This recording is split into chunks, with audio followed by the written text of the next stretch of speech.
자기 관리는 정말 끝이 없는 것 같아요. 한번 방심하면 되돌리기 힘든 수준이 돼서 자포자기하게 되거나 아주 고달픈 노력 또는 혹독한 금액을 치러야 하는데요. 그렇게 되기 전 절대 놓쳐서는 안 되는 한 가지. 저는 바로 피부 관리라고 생각합니다. 좋은 피부가 동안의 1순위 조건인 건 다들 아시죠? 피부만 좋아도 뭔가 사람이 고급스럽고 귀티나 보이잖아요. 임신기간도 예외는 아닌 것 같아요. 임신기간 중 피부만 좋아도 고급스럽고 우아해 보이는 분위기를 연출할 수 있답니다. 어느 순간 기미가 보이기 시작할 때, 튼살이 생겨버렸을 때 너무 속상하잖아요. 아, 생기기 전에 좀만 더 관리할 걸. 이런 후회가 마구 드는데요. 피부가 안 좋아지기 시작하면 자존감도 떨어지게 되는 것 같아요. 우리 호르몬에 무너지지 말고 임신 기간 중에도 평상시에 사소하고 꾸준한 노력으로 오히려 출산한 사람 맞아? 예쁜 엄마라는 뿌듯하고 세상 기분 좋은 말을 제가 듣게 해드릴게요. 그렇다면 제가 지킨 사소한 습관들, 꿀팁들 공유해 보겠습니다.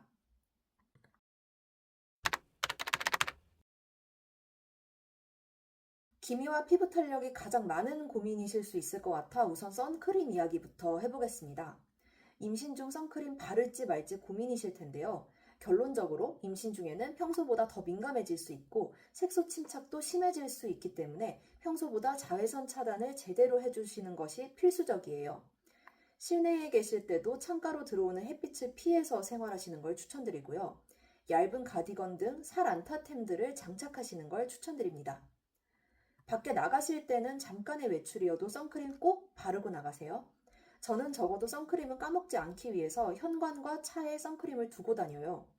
이 방법 여러분들에게도 추천합니다. 별거 아닌 것 같지만 물품을 놔두는 위치만으로도 그 활용이 달라질 수 있거든요.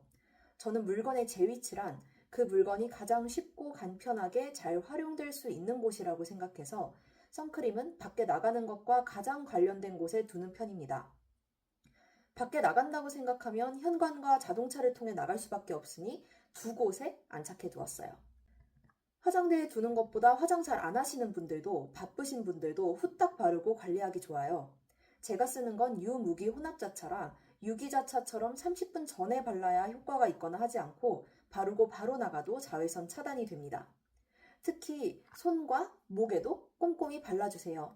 나이는 손과 목에서 티가 난다고 하잖아요. 손에 자외선 차단제 안 발라서 생기는 잡티나 검버섯 다 미리미리 관리해야 돼요. 대신 임산부도 안전하게 사용할 수 있는 선크림을 선택해야 하는데요. 제가 직접 바르려고 임신 기간 중에 만든 픽시티 선크림은 유기자차의 자극은 줄이고 무기자차의 보습과 발림성을 보완한 혼합자차인데요. 피부 보습과 진정에 탁월해서 너무 애정하고 있어요. 피부 노화를 방지할 수 있는 가장 큰 두 가지가 피부 보습과 자외선 차단인 건 다들 알고 계시죠? 이걸 한 번에 해결할 수 있는 제품이라고 봐주시면 됩니다. 로션 바르고 그 위에 선크림 바를 필요가 없이 하나만 발라줘도 촉촉하게 자외선 차단이 돼요. 저는 피부에 닿는 뻑뻑한 느낌도 끈적한 느낌도 오일리한 느낌 다 싫어해서 그 부분을 많이 신경 써서 만들었기 때문에 평상시 저와 같은 고민이 있으신 분들이 쓰시기에 부담 없으실 겁니다. 피부 탄력도 꾸준히 관리하지 않으면 정말 되돌리기 어려워서 꼭 보습과 자외선 차단 챙겨주셔야 돼요. 이 선크림을 개발하게 된 저만의 스토리는 나중에 자세히 들려드릴게요. 그럼 다음으로는 임산부 피부 탄력 관리라고 하면 가장 신경 써야 할 부분이 튼살 관리인데요. 이어서 이 이야기를 계속해 볼게요. 임산부의 피부 관리와 떼어놓을 수 없는 게 바로 튼살 관리일 것 같은데요. 한 번 생긴 튼살은 진짜 돈을 많이 들여도 완벽하게 복구하기 어려운 경우가 많아 미리미리 잘 관리하는 게 좋아요. 말 그대로 평상시에 하는 꾸준한 관리가 가성비 효과가 좋은 거죠. 저 역시도 잠깐 방심했다가 튼살이 생길 뻔했는데요. 초기 진화로 지금은 뽀얀 배를 유지하고 있으니 지금 이미 빨간 선이 생기신 분들은 튼살 초기 진화 꿀팁을 위해 영상 꼭 끝까지 시청해주세요. 제가 꾸준히 사용해서 좋았던 제품은 우선 두 가지 브랜드인데요. 임신 초기부터 친한 친구가 선물해준 프라이웰 오일과 친동생이 선물해준 클라란스 토닉 바디 트리트먼트 오일과 흔히 예비맘 크림이라고도 불리우는 바디 파트너 제품입니다.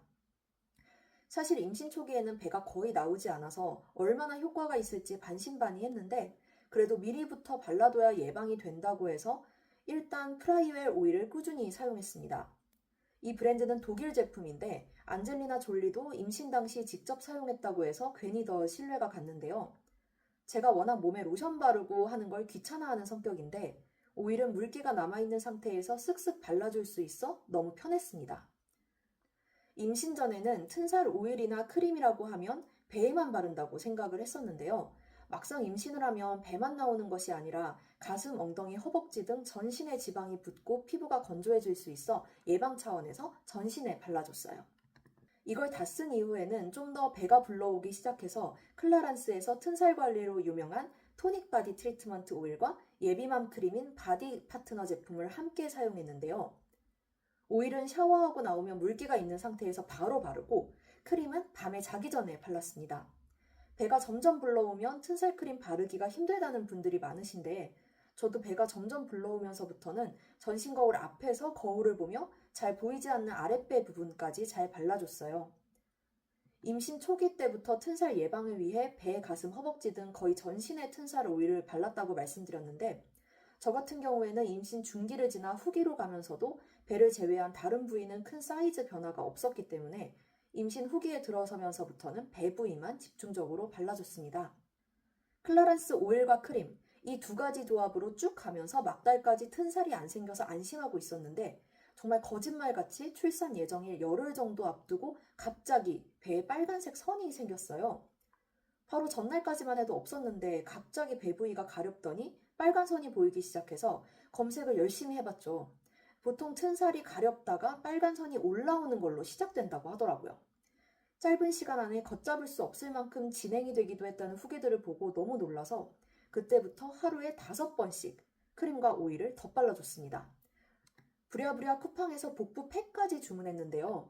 원래 귀여워서 사진 촬영용으로 많이들 구매하시는 튼튼맘스 임산부 비건 베어벨리 팩이라는 제품이었는데 전 아기자기하고 사진 찍는 걸 좋아하는 성격이 아니다 보니 구매를 안 하고 있었어요. 그러다 빨간 선을 보고 뭐라도 더 해야겠다. 마음이 너무 급해져서 아침 저녁으로 팩까지 하기 시작했습니다. 다행히 이렇게 한 지 하루 만에 빨갛게 올라왔던 선이 좀 옅어졌고 계속해서 했더니 빨간 선은 점점 없어졌고 새로운 튼살도 더 올라오지 않았습니다. 혹시라도 튼살이 많이 생기면 출산 이후에 시술을 해야겠다 싶어서 피부과까지 미리 알아둔 상태였는데 천만다행으로 가슴을 쓸어내렸던 기억이 있어요. 시술까지 하게 되면 돈도 많이 깨지고 완전히 복구되지도 않는다고 해서 걱정이었거든요. 그야말로 가성비, 초기 진화였다고 생각해요. 출산 이후에도 피부가 건조해지면서 튼살이 생겼다는 분들이 있어서 산후조리원에 가서도 생각날 때 복부에 쟁여뒀다 남은 팩을 꾸준히 붙였습니다. 현재 복부에 튼살은 전혀 생기지 않았고요. 이 경험을 하기 전까지는 사실 튼살 크림은 약간의 상술도 있다고 생각했는데 제 경험상 어느 정도의 예방과 생기는 속도를 늦춰주는 효과는 확실히 있는 것 같으니 여러분들도 꼭 미리미리 챙기시길 바래요. 이미 심하게 생겨버린 튼살을 완전히 없애지는 못해도 이제 막 생기려고 하는 초기 단계의 약한 튼살까지는 효과가 있는 것 같으니 열심히 바르시는 걸 추천드립니다. 만약 그래도 튼살이 생긴다면 그나마 하얗게 되기 전인 빨갰을 때는 여러 시술들이 효과가 있다고 하니 너무 우울해하지 마시고 순산 후 튼살의 골든타임을 넘기지 않은 채 시술을 받으시는 것도 방법일 수 있습니다.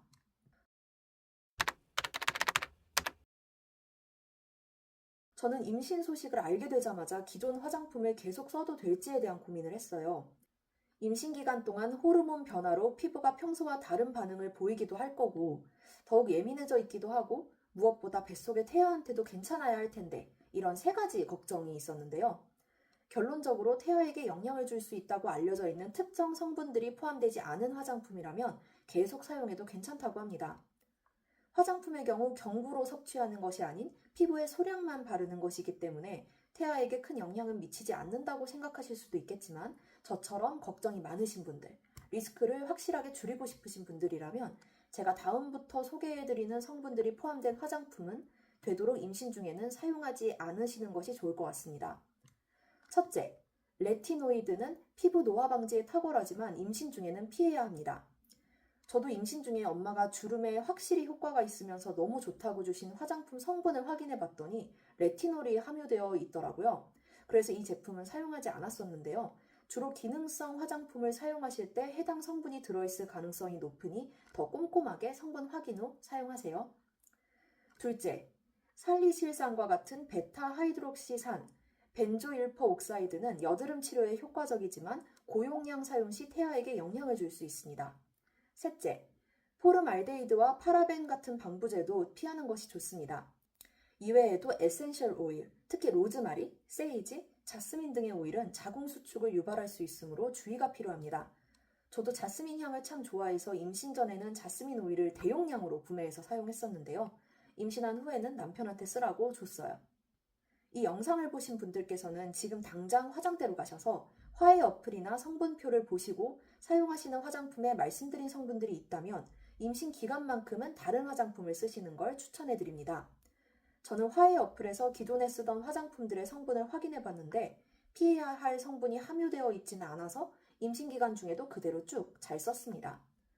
제가 임신 중에 사용했던 화장품들에 대해 간단하게 소개해 드리자면 색조 화장은 에스티로더 더블웨어 파운데이션과 픽시티 선크림 사용했고요.